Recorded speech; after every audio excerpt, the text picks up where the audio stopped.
Hello friends, कैसे आप सभी। आप सभी का अपने यूट्यूब चैनल स्मार्ट एजुकेशन की पर स्वागत है।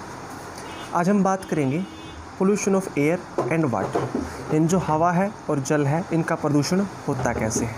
तो सबसे पहले हमें पता होना चाहिए पोल्यूशन होता क्या है। तो देखो, सबसे पहले हम पोल्यूशन को डिफाइन करेंगे। क्या?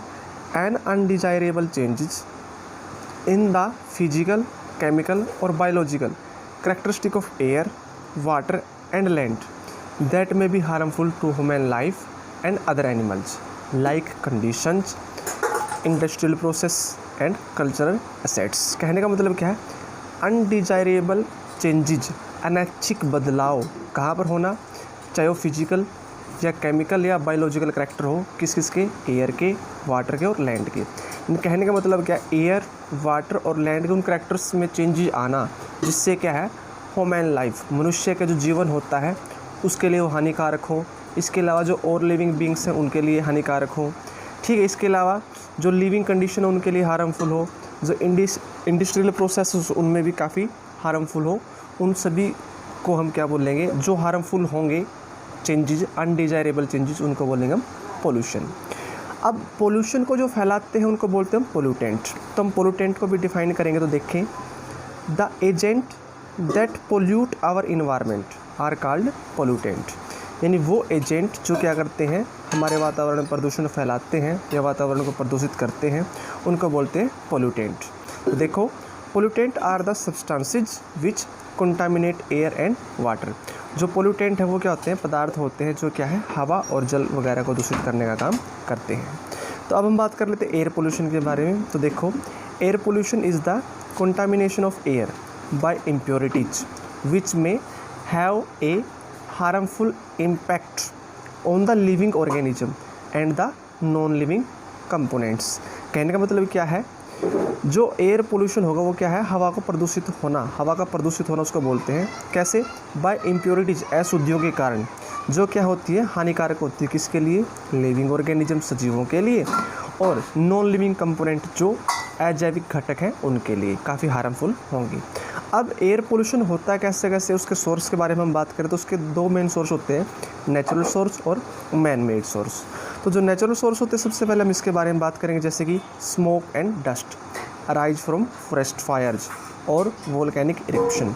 कोई ज्वालामुखी फटता है जिसको वोल्केनिक इरप्शन बोलते हैं, या किसी जंगल में आग लग जाती है नेचुरली, उससे जो धुआं निकलेगा और जो धूल कण होंगे उनसे क्या एयर पोल्यूशन होगा।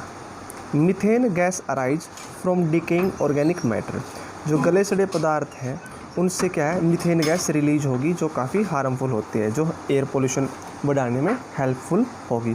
तो ये तो थे हमारे natural source. Man made source के बारे में बात करें, देखो, exhaust gases from factories, power plants and automobiles. जितने भी ऑटोमोबाइल्स उनसे या पावर प्लांट लगाए जाते हैं उनसे, या इसके अलावा जो फैक्ट्रीज होती हैं उनसे जो गैसेज निकलती हैं वो सभी की सभी किससे मिलेंगी? एयर के अंदर मिलेंगी और क्या करेंगी? पोल्यूशन को बढ़ाने का काम करेंगी।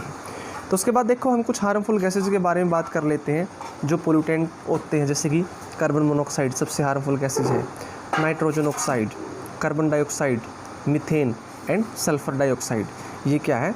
मेजर पोल्यूटेंट ऑफ एयर, हवा के प्रदूषक हैं। ठीक है, इसके अलावा देखो, increasing level of green house gases like CO2 are leading to global warming.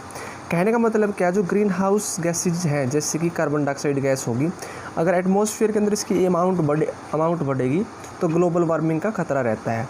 और ग्लोबल वार्मिंग से क्या होगा? हमारे इन्वायरमेंट के अंदर का टेम्परेचर बढ़ेगा और उससे जो मैनेजमेंट है, जो बैलेंस है, वो सारा का सारा बिगड़ जाता है। तो देखो, आगे बात कर लेते हैं हम वाटर पोल्यूशन के बारे में। तो वाटर पोल्यूशन क्या है? Is the contamination of water by substances harmful to life.